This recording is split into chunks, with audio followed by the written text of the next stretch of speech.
Hi hello నమస్తే welcome to on TV on time on news.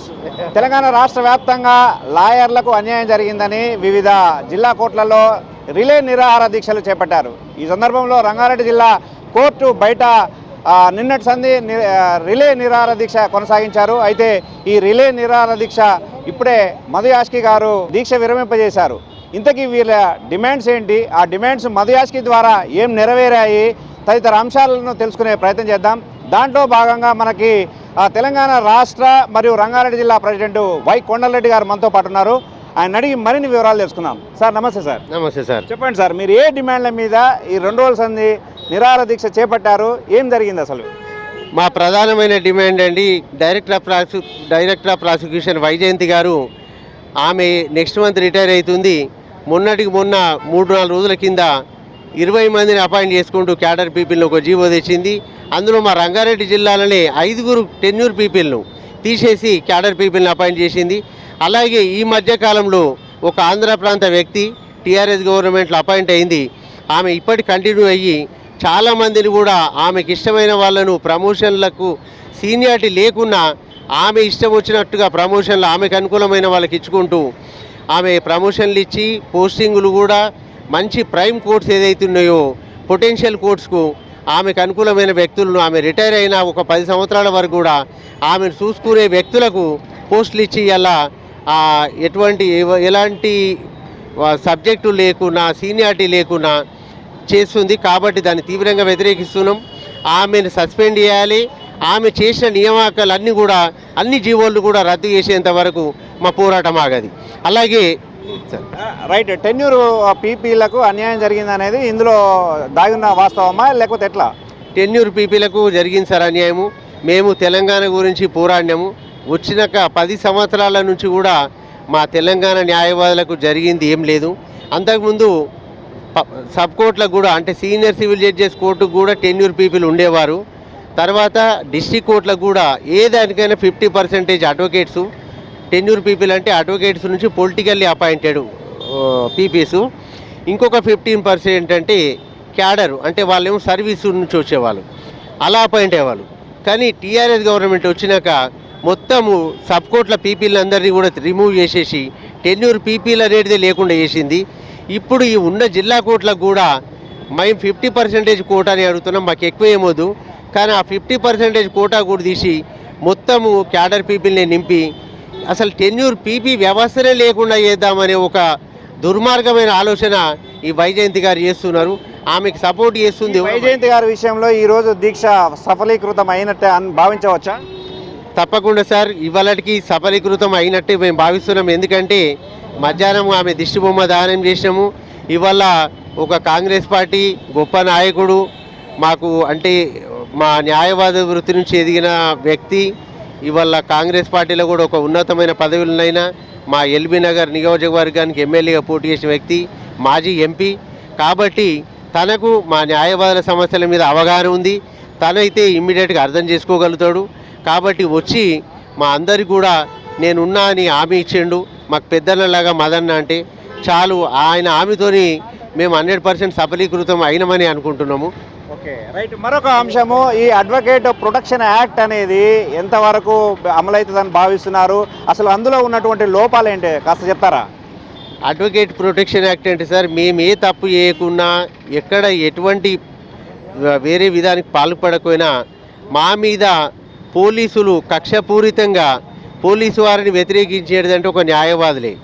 న్యాయవాదుల మీద కక్షపూరితంగా క్లయింట్లు ఏమైనా కేసులు పెట్టినా లేకపోతే వేరే వారు పెట్టినా కానీ మా అడ్వకేట్ల మీద కేసులు పెడుతున్నారు. అలాగే అడ్వకేట్ అని తెలిసిండి కూడా అడ్వకేట్లను కూడా లాఠీలతోని దెబ్బలు కొట్టి చేశారు. ఎంతోమంది న్యాయవాదులు వేరే కక్షిదారుల చేతుల్లో లేకపోతే అవతలి వైపు కక్షిదారుల చేతుల్లో మర్డర్ అయినా కానీ ఏ ఒక్క కేసులో ఇంతవరకు శిక్ష విధించలే. పోలీసు వారు ఏంటంటే మా న్యాయవాదుల పైన అసలు చాలా కూడా అగెనిస్ట్గా ఉన్నారు. కాబట్టి ఈ అడ్వకేట్ ప్రొటెక్షన్ యాక్ట్ వస్తే ఏంటంటే పోలీసు వారికి, కక్షిదారులకు కానీ వేరే వారికి కానీ న్యాయవాదులంటే ఒక భయం అనేది ఉంటుంది. మేము అన్యాయంగా ఏం చేస్తలేము, న్యాయం గురించే పోరాడుతున్నాం. అయినా మా మీద పోలీసులు కక్షపూరితంగా కేసులు పెడుతున్నారు. ఆ పెట్టడానికి కూడా కారణం చెప్తాను. ఇంతకుముందు గవర్నమెంటు 41A CRPC అని పోలీసు వాళ్ళకి లేని జ్యుడిషియల్ పవర్స్ ఇచ్చింది. దాన్ని మేము అగైనెస్ట్ చేస్తున్నాం, అపోజ్ చేస్తున్నాం. ఆ అపోజ్ చేయడం వల్ల ఏంటంటే ఈ అడ్వకేట్లని తొలగించుకుంటే మొత్తం కంప్లీట్ న్యాయ వ్యవస్థనే మన చేతులకు తీసుకోవచ్చని వాళ్ళ ఉద్దేశం ఉన్నది. కాబట్టి పోలీసు వారికి ఏదైతే జ్యుడిషియల్ పవర్స్ 7 ఇయర్స్లో బెయిల్ ఇచ్చే అధికారం ఉందో ఆ అధికారాన్ని తీసేసి వాళ్ళకు ఓన్లీ ఎఫ్ఐఆర్ రిజిస్టర్ చేయడము, ఛార్జ్షీట్ వేసేంత వరకే, కానీ మిగిలిన ఏ జ్యుడిషియల్ పవర్స్ కూడా ఉండద్దు. అది ఇమ్మీడియట్గా అమెండ్ చేస్తేనే ఈ మాకు అడ్వకేట్ ప్రొటెక్షన్ యాక్ట్ కానీ ఈ అమెండ్మెంట్ ఆఫ్ 41A CRPC కానీ అయితేనే మా న్యాయవాదులకు రక్షణ ఉంటుంది. దాంతో ఏంటంటే జూనియర్ న్యాయవాదులకి వల్ల కేసులు లేక ఫీజులు లేక చాలామంది కూడా కొందరికి రెంట్స్ కట్టలేక తినలేక కూడా చాలా ఇబ్బంది పడుతున్నారు. కాబట్టి వారికి కూడా ఒక జీవనోపాధి, ఒక వృత్తిపరంగా కొంచెము సహాయం ఉంటుందని చెప్పేసి నేను జూనియర్ న్యాయవాదుల తరపున కూడా ఈ సందర్భంగా డిమాండ్ చేస్తున్నాను central and state government. Okay, 41A CRPC section అనేది ఇది పోలీసుల మధ్య లాయర్ల మధ్య ఒక ఈ ఎలాంటి సద్భావం కుదురుతుందని మీరు భావిస్తున్నారు? ఇంతకుముందు సార్ ఏ కేసు అయినా ఏ బెయిల్ అయినా కానీ ఓన్లీ కోర్టులని బెయిల్ ఇచ్చేవారు.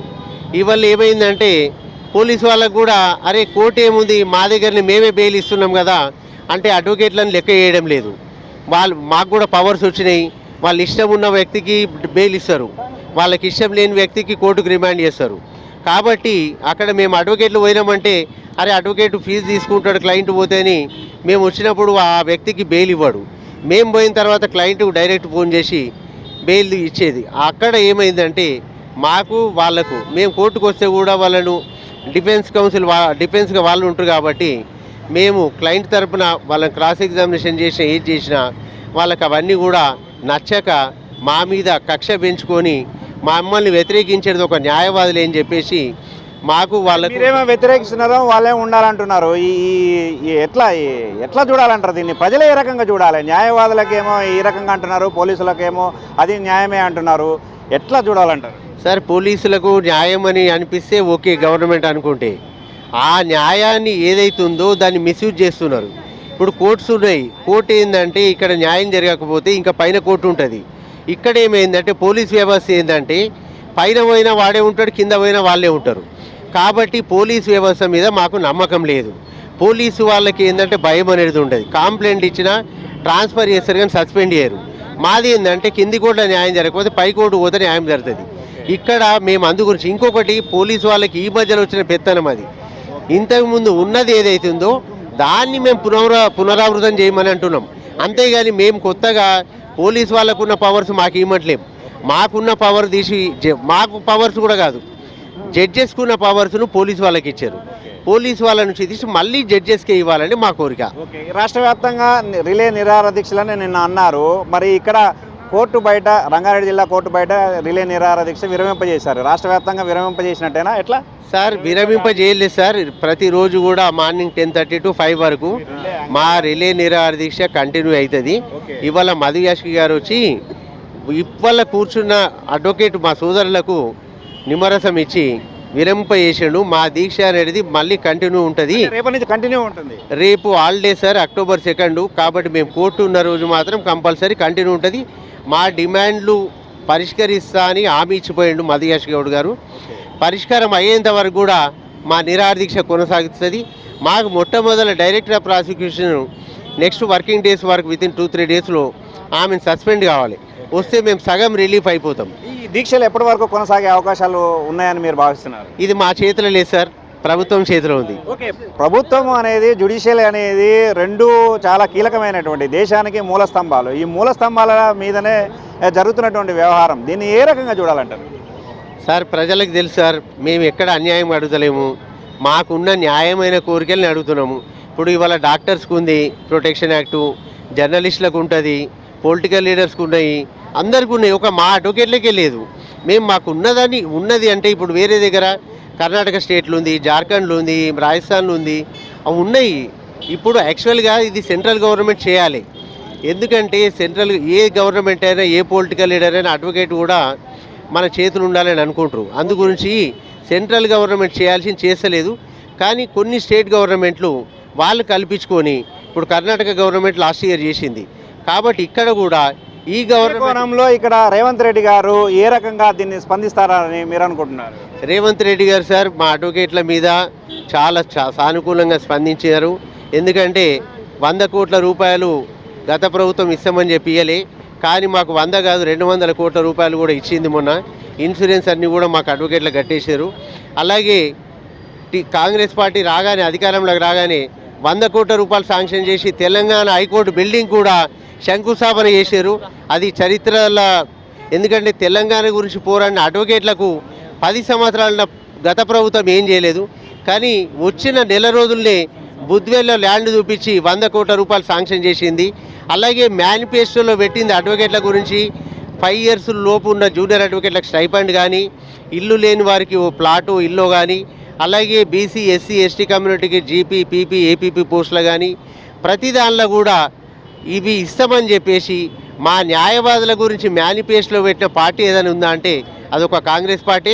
అందులో రేవంత్ రెడ్డి గారికి కూడా న్యాయవాదుల సమస్యలు తెలుసు, న్యాయవాదుల గురించి తెలుసు. ఇక్కడ మదన్ అయితే మా న్యాయవాద వృత్తిని ఇప్పుడు కూడా కొనసాగుతున్నాడు. కాబట్టి మాకు ఇంతమంది ఉన్నారు కాబట్టి నాట్ ఓన్లీ మది ఆశిక్ గౌడ్ అన్నట్టుగా శ్రీధర్ బాబు గారు కూడా ఇన్ఛార్జ్ మినిస్టరు, తను కూడా న్యాయవాది వృత్తి నుంచి వచ్చినోడు. కాబట్టి ఇంతమంది ఉన్నారు మా రంగారెడ్డి కోర్టు ప్రాక్టీస్ చేసిన వాళ్ళే వీళ్ళందరూ కూడా. కాబట్టి రేవంత్ రెడ్డి గారు కూడా మదన మాట తీసేయడు. అంటే ప్రజలకు అయితే వివిధ పార్టీలు మద్దతు తెలుపుతాయి, లాయర్లకు రిలే నిరాహార దీక్షలు చేస్తే ఇప్పటి వరకు మీకు ఎవరెవరి మద్దతు దొరికిందని అంటే ఏం చెప్తారు? ఎలాంటి మీకు మద్దతు లభించింది? వివిధ పార్టీలు కానీ సామాజికవేత్తలు కానీ ఏ రకంగా మద్దతు లభించింది? సార్ మాకు చాలామంది మద్దతు తెలుపుతున్నారు. కాకపోతే ఎవరు బిజీలో వాళ్ళు ఉంటారు. మేమే అందరిని వద్దు, ఎవరి పనులు డిస్టర్బ్ చేయదు. మేము ఇంకొకరికి మద్దతు తెలిపేవాళ్ళం. మేము తెలంగాణ మూమెంట్లో ఉస్మాన్ యూనివర్సిటీలో స్టూడెంట్స్కు జైలు వేసినా ఎక్కడ పోయినా రాజకీయ నాయకులు కానీ ఎంతోమందిని జైలు ఉండేవి. మాకు వేరే వాళ్ళ మద్దతు అవసరం లే, మాది మేము సాధించుకోగలుగుతాము. మాకు నిన్న పోతుంటే ఒక ఆటో అతను పండ్లు అమ్ముకునే అతను వచ్చి మాకు సంఘీభావం తెలిసి పూలదండలు వేసిండు. అట్లా చెప్తున్నా మాకు చాలామంది పబ్లిక్లో సపోర్ట్ ఉంది. కానీ మాకున్న 60,000 మందిని న్యాయవాదులను తలుచుకుంటే మేము ఏదైనా చేయగలుగుతాము. ఆ సత్తా మా దగ్గర ఉంది. తెలంగాణ గురించి పోరాడింది మేమే, తెచ్చింది మేమే. ఇవాళ మాకు ఆ ఫలితాలు అనుభవిస్తలేము. ఆ ఫలాలు అనుభవించింది కొంతమంది రాజకీయ నాయకులే. మా అడ్వకేట్లకు కూడా కార్పొరేషన్ చైర్మన్లు కానీ ఎమ్మెల్సీలు కానీ ఇవ్వాలని మా ఈ డిమాండ్లు పరిష్కారం అయిన తర్వాత మేనిఫెస్టోలో పెట్టి కంపల్సరీ కాంగ్రెస్ పార్టీ అమలు చేస్తుంది. దీని తర్వాత మేము అవి కూడా అడుగుతాము. మేము ఎక్కడ కూడా ఇచ్చిన తర్వాత మేము పేరు పెట్టి ఏ పార్టీని కూడా చేయలేము.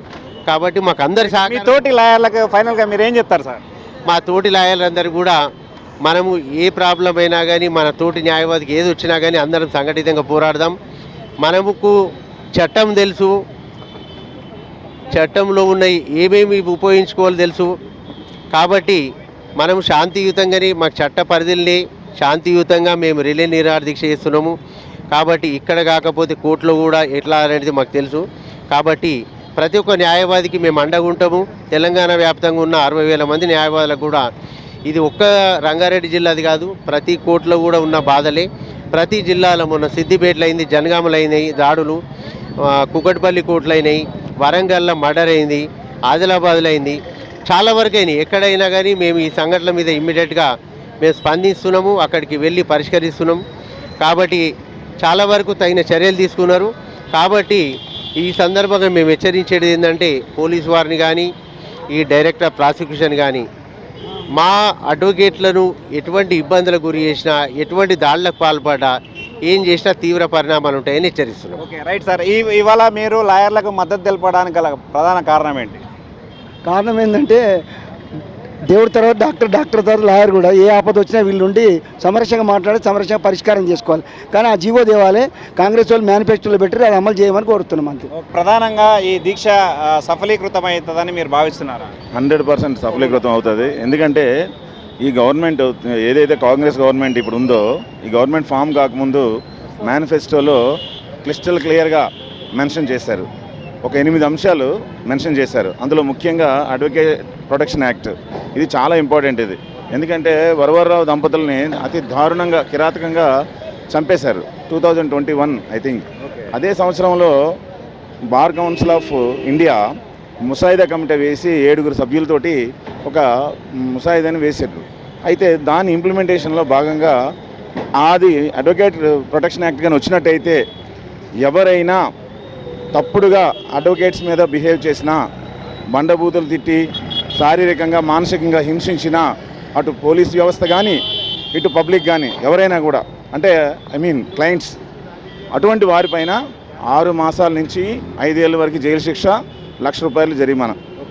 సో రెండోసారి మళ్ళీ రిపీట్ చేస్తే 10 ఇయర్స్ అతి కారాగార శిక్ష ఉంటుంది. అలాగే పనిష్మెంట్ అంటే ఫైన్ కూడా పడుతుంది. సో ఈ అడ్వకేట్ ప్రొటెక్షన్ యాక్ట్ అనేది ఎనాక్ట్ చేస్తానని రేవంత్ రెడ్డి తన మేనిఫెస్టోలో మెన్షన్ చేయడం జరిగింది.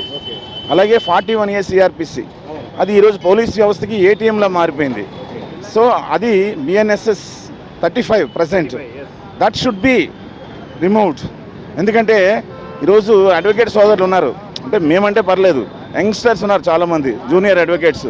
వాళ్ళు ప్రాక్టీస్లోకి రాగానే ఈ 7 ఇయర్స్లో ఈ మిస్లీనియస్ మ్యాటర్స్ ఏవైతే ఉన్నాయో వాళ్ళకి చిన్న చిన్న బెయిల్స్ వేసుకొని జీవనోపాధి హ్యాపీగా గడిపేసేవారు. బట్ ఈరోజు 41A CRPC నోటీస్ వల్ల ఏమవుతుందంటే పోలీసులే చట్టము న్యాయం రెండు వాళ్ళ చేతుల్లోకి వెళ్ళిపోతున్నాయి.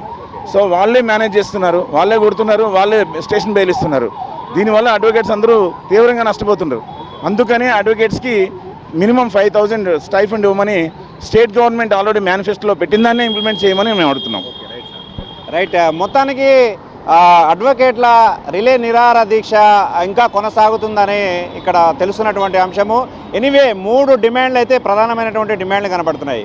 ఒకటి అడ్వకేట్ ప్రొటెక్ట్ యాక్ట్ ఒకటి, అలాగే 41A CRPC అది ఒకటి, అలాగే పీపీల విషయంలో ప్రభుత్వము మరి తగు చర్యలు తీసుకోవట్లేదు. అంటే లోకల్గా ఉన్న వాళ్ళకి అపాయింట్ చేయట్లేదు, నాన్ లోకల్ వాళ్ళకి అపాయింట్ చేస్తున్నది అనే ఒక వాదన వస్తున్నది. ఈ 3 డిమాండ్ల మీద రిలే నిరాహార దీక్ష 2 రోజులుగా కొనసాగుతున్నది. ఎనీవే వీళ్ళ మరి విషయాలు ఎలా పరిష్కారం అవుతాయనేది రానున్న రోజుల్లో తెలియాల్సినటువంటి విషయము.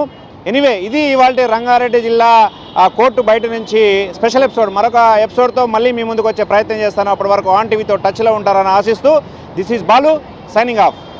నమస్తే.